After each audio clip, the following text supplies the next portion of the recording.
Oi, pessoa! Eu sou a professora Raquel, de Física, e agora nós vamos para mais uma aula.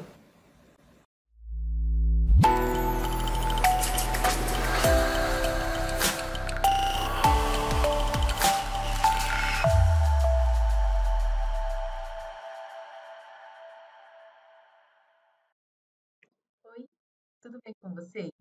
Hoje nós vamos fazer a lista de exemplos da segunda parte de termodinâmica, tá? Ela trata sobre a primeira lei, sobre transformações gasosas específicas, e ela é extremamente necessária para você conseguir fazer os exercícios dessa segunda parte, tá? Essa teoria foi explicada lá no vídeo da primeira parte, beleza? Vou linkar ele aqui nessa aula de novo, para você poder assistir, caso você não tenha assistido ou tenha alguma dúvida. E vamos aí, então, para essas aplicações. Então, olha lá, o primeiro exercício, que é exemplo, né? Me diz o seguinte: certa quantidade de um gás passa por uma transformação, durante a qual recebe do meio externo 200 joules de calor, enquanto se expande e realiza um trabalho de 300 joules. Determine a variação da energia interna dessa massa gasosa. Então, olha lá que eu preciso tirar de informação. Esse gás recebe, essa palavra é importante porque ela vai me dar o sinal dessa grandeza, 200 joules de calor. Então, já vou anotar aqui embaixo, ó, que a quantidade de calor, ela é recebida, por isso positiva, tá? De 200 joules. E daí ele continua aqui dizendo que ele se expande, que esse gás se expande e realiza um trabalho de 300 joules. Quando o gás se expande, o trabalho realizado por ele é positivo, e ele me disse que é de 300 joules.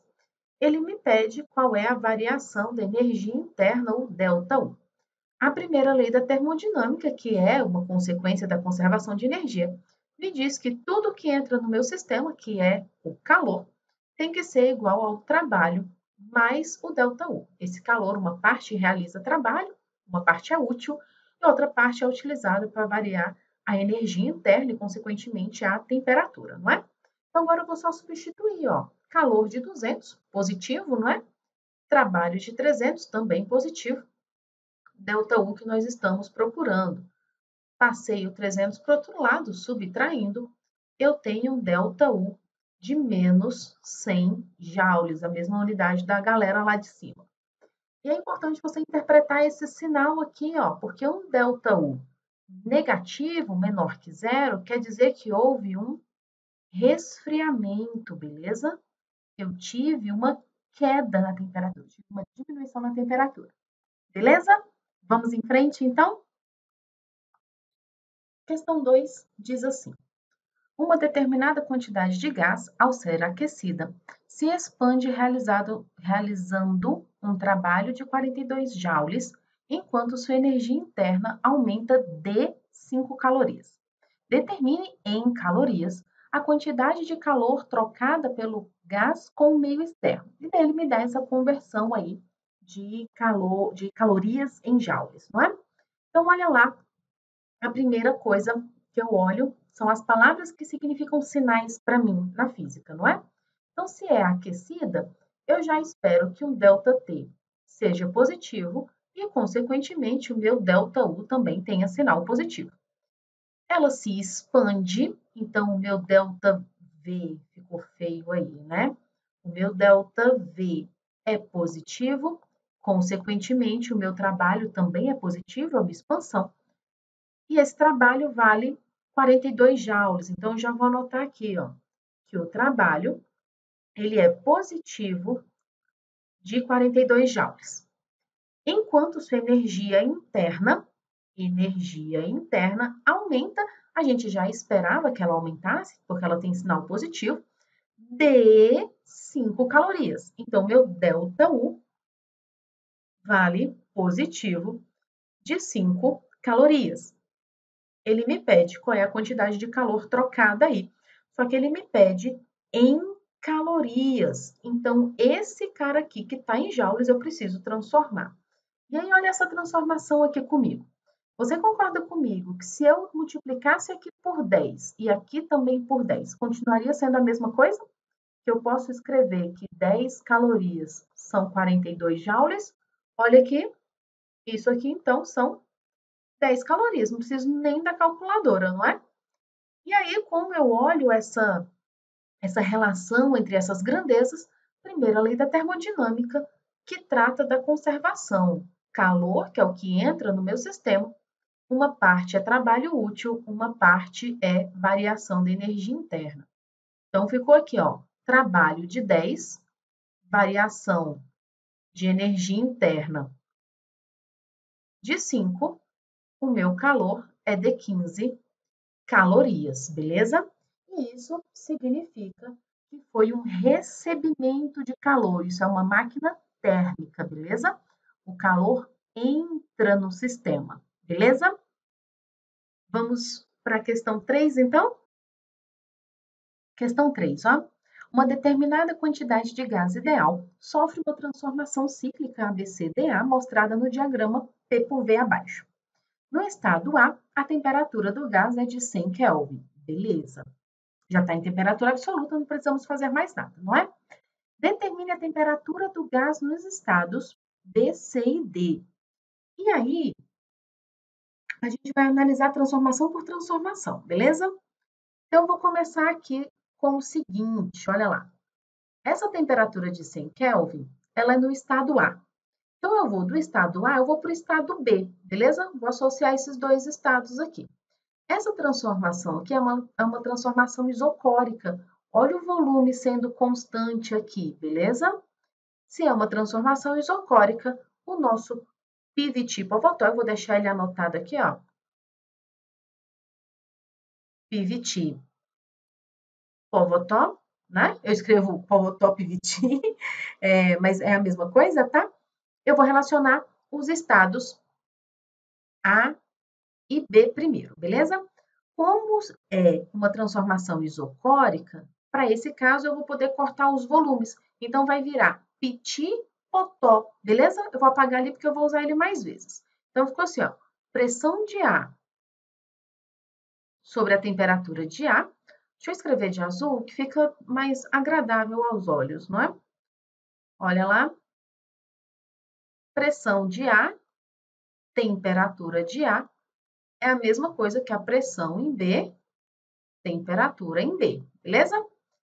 Temperatura, primeiro pressão, né? Vou olhar aqui primeiro, ó. Pressão em A é de 50. E mesmo que tivesse fator multiplicativo aqui em cima, não precisava levar em consideração, porque ele ia entrar nos dois aqui em cima, beleza? Numa temperatura de 100, que ele me disse ali em cima, não foi? Pressão de B, ou a pressão de B quanto é? É 100 sobre a temperatura de B, que nós não sabemos. Então, aqui, ó, já vou simplificar o 50 e o 100. Dá 1 e dá 2. Multipliquei cruzado, ficou assim, ó. TB é igual a 200 Kelvin, beleza? Você pode associar o estado B com o estado C?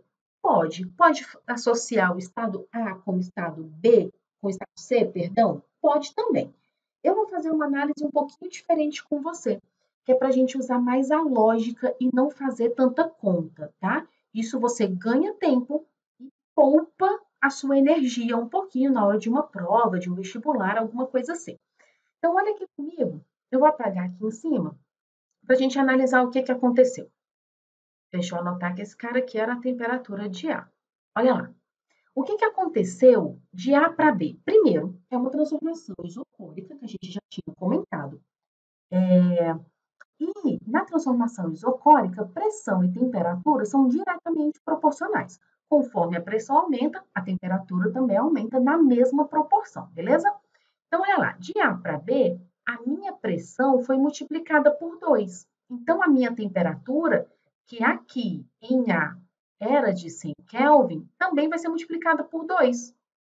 200 Kelvin. Ó, o que a gente achou aqui? Beleza? Agora, para o estado C, eu vou fazer uma análise da seguinte forma. De B para C, eu tenho uma transformação isobárica, beleza? Na transformação isobárica, você pode cortar os P's, não é? Então, ficou viti, votó. V sobre T, essa divisão tem que ser constante. E se é uma divisão constante, elas são grandezas diretamente proporcionais. Então, aumentou o volume, aumentou a temperatura na mesma proporção, tá joia? Então, olha aqui. O que aconteceu com o volume de B para C? O volume foi multiplicado por 3, ó. Saiu de 0,1 e chegou em 0,3. Então, a minha temperatura vai fazer o quê? Vai ser também multiplicada por 3. 200 vezes 3, 600 Kelvin. Beleza? De C para D, aí a gente precisa analisar da seguinte maneira. É, de novo, uma transformação isocórica. O que aconteceu de C para D? A minha pressão foi dividida por 2. Ela foi de 100 para 50, beleza? Aqui era pressão de 100 e aqui é pressão de 50, tranquilo? Então, a minha pressão foi dividida por 2. O que vai acontecer com a minha temperatura? Ela também vai ser dividida por 2, porque elas são grandezas diretamente proporcionais. 600 dividido por 2, 300 Kelvin. É fácil, não é? Então, olha lá, temperatura em B, 200, em C, 600, em D, 300 Kelvin. Se você fizer o PVT Povotó para essa galera toda, tem que dar sempre os valores que a gente já anotou aí, beleza? Estou te mostrando uma forma mais simples de você fazer. Na letra B, ele me pede o trabalho realizado pelo gás em cada ciclo. Se é uma transformação cíclica, o trabalho é a área dentro da figura, beleza? Dentro. Que figura é essa? É um retângulo. E aí você lembra que é o módulo do trabalho que é numericamente igual à área, não é? Esse trabalho vai ter um sinal positivo. Por que positivo? Porque ele é no sentido horário. Olha o meu ciclo aqui girando no sentido horário, beleza? Então, ficou assim. A área do retângulo é base vezes altura, e vai ser uma área positiva nesse caso. A base mede quanto? Olha esse tamanho aqui, ó, 0,2. E a altura mede quanto? Deixa eu pegar uma outra caneta aqui, ó. De 100 até 50, tem 50 números. 0,2 vezes 50 são 10 joules. Isso é uma máquina térmica, porque ela realiza um ciclo no sentido horário, ela transforma calor em trabalho. Beleza? Vamos para a próxima questão, então? Questão 4 para a gente. Uma dada massa de gás ideal, inicialmente no estado A, sob pressão de 6 atm, a temperatura de 300 Kelvin e ocupando um volume de 4 litros, passa a executar um ciclo termodinâmico constituído de 4 transformações. E daí ele me descreve essas transformações. Represente essa transformação cíclica em um diagrama de Kleiber, ou então em um diagrama P por V, e determine o trabalho realizado pelo gás. Ele já dá uma indireta aí, que vai ser um ciclo no sentido horário, beleza? Para eu poder fazer esse diagrama P por V, eu preciso conhecer os valores de pressão e de volume desses pontos, né? Quem é o ponto A, quem é o ponto B, para eu poder traçar nesse diagrama aí. Então, eu vou fazer por partes, beleza? Eu vou anotando aqui em cima as informações que eu já sei.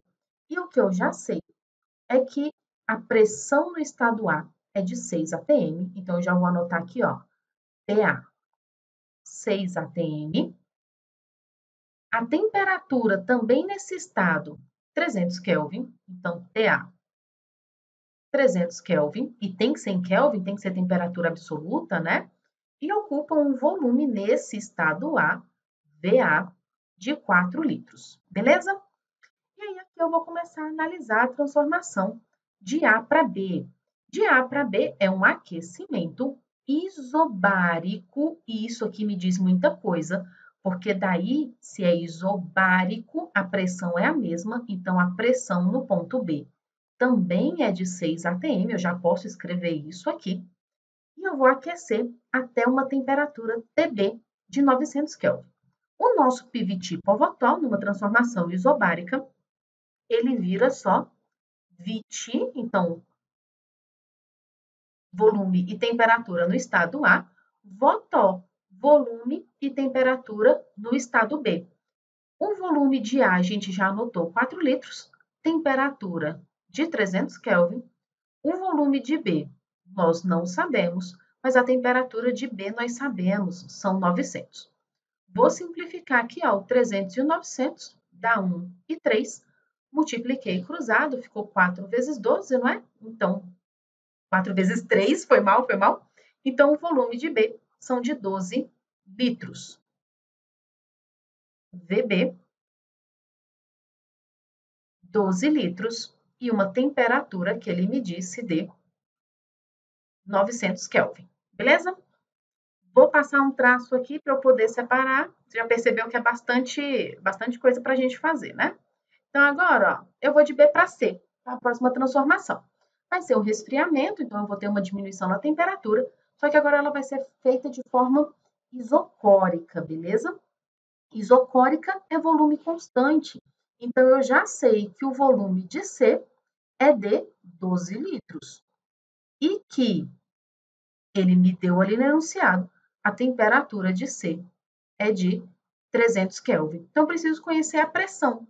E daí, de novo, o nosso PVT povotó, para um volume constante, vai ficar PT potó, não é?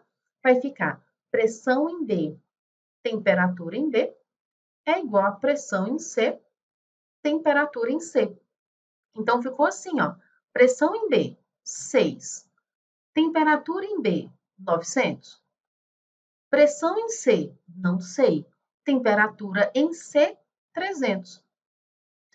Já vou simplificar aqui, ó, 300 e o 900 de novo, ó, deu 3. 6 dividido por 3 dá 2. Então, a pressão no ponto C é de 2 atm. Já vou anotar aqui, pressão de C, 2 atm. Beleza? Continuando, eu vou dar uma olhada, então, agora na transformação de C para D. De C para D. De C para D, ele me diz que é um resfriamento, então minha temperatura vai diminuir de maneira isobárica. Então, olha lá, se é isobárico, a pressão é constante. Então, a pressão em D, nós já sabemos, 2 atm. A temperatura em C, ele me disse que vai ser, em C não, em D, desculpe. Deixa eu apagar aqui. A temperatura em D vai ser de 100 Kelvin. E daí eu preciso conhecer quem é o volume nesse estado, não é? De novo, PVT povotó com pressão constante virou VT votó, o mesmo ali do primeiro, não é? Então, ficou assim, ó, volume de C sobre a temperatura de C, volume de D sobre a temperatura de D, não de C, né? De D. Beleza. Volume de C, nós temos anotado ali 12, temperatura de 300. Tá vendo como é importante a organização? Se você não coloca os índices, a gente se perde, não é? Volume de D, nós estamos buscando. Temperatura de D são 100 Kelvin. Vou simplificar o que der aqui, ó, 2 zeros de cada lado. 12 dividido por 3 dá 4. Então, o volume no ponto D é de 4 litros. E tem uma última transformação que eu só vou fazer para a gente verificar se está correta, porque não precisa estar voltando para A, beleza? Então, vamos ver aqui, ó, de D para A, ele me diz que é um aquecimento isocórico até 300 Kelvin. A temperatura de A é 300, é 300. É isocórico com relação a D, o volume ficou constante, ficou, ó, 4 litros, 4 litros. A minha temperatura saiu de 100 e foi para 300, triplicou, então a minha pressão também precisa ter triplicado, foi justamente o que aconteceu. Beleza? Vou tirar aqueles riscos dali de cima, porque agora eu preciso montar um diagrama, beleza? E aí você vai fazer um gráfico mesmo, beleza? um eixo com a pressão, e aí você precisa colocar que está medido em ATM, beleza? E no eixo horizontal, o eixo do volume, que está medido em litros, beleza? Então, eu vou começar com o ponto A, que tem pressão de 6 e volume de 4. Então, eu vou colocar esse ponto A por aqui. E eu vou te situar aqui, ó. Essa pressão aqui é de 6 e esse volume aqui é de 4, beleza? Daí eu vou fazer uma expansão, porque agora eu estou indo para o volume 12 lá no ponto B, não é? Então, já vou colocar aqui, ó, que esse cara aqui seria o ponto A e esse cara aqui, o ponto B. O ponto B. Foi isobaricamente, não foi? E tinha que ser. De B para C, nós vamos isocoricamente até uma pressão de 2 atm. Então, eu vou diminuir aqui a pressão, então ela vai vertical. Aqui, o seu volume é 12. E chegando no ponto C, o seu volume é de... Seu volume não, perdão. Sua pressão é de 2, beleza? Ela foi no sentido de diminuir a pressão. Chegamos no ponto C. De C para D, nós vamos isobaricamente na pressão de 2 atm até o volume de 4 litros. Então, eu vou fechar aqui o C com um ponto, deixa eu marcar aqui o ponto C, com o ponto D, beleza? E do ponto D, para fechar o ciclo, nós subimos para o ponto A, numa transformação isocórica. Tranquilo? Não há variação de energia interna, porque é um ciclo, não é? É uma máquina térmica, ela recebe trabalho porque é no sentido horário, tranquilo? E só que ele me pediu mais uma coisinha aqui em cima, ó, determine o trabalho. O trabalho numa transformação cíclica é a área da figura, então nós vamos fazer a área dessa figura aqui, que é um retângulo, não é? O trabalho, o módulo dele, né, é numericamente igual à área. Como é no sentido horário, esse trabalho ele é positivo e a área do retângulo, que é base vezes altura. A base, ó, deixa eu pegar aqui uma outra cor. A base é esse pedacinho aqui. É esse pedacinho aqui, ó, de 4 até 12 tem 8 unidades. Então, minha base vale 8. Vezes a altura, que é esse pedação aqui, ó, de 2 até 6, tem 4 unidades. 8 vezes 4, 32. E aí, cuidado, porque essa unidade de medida não vai ser em joules, tá? Olha só, a minha pressão está em atm e meu volume está em litros. Então, é esquisito, mas a unidade de medida vai ser atm vezes litro. Beleza? É muito tranquilo esse conteúdo, não é? Vai ficar assim até o final, é bem tranquilo. Teve alguma dúvida? Volta aí, assiste de novo, anota onde você não conseguiu entender, pergunta lá no ao vivo, eu te vejo até mais. Beijo!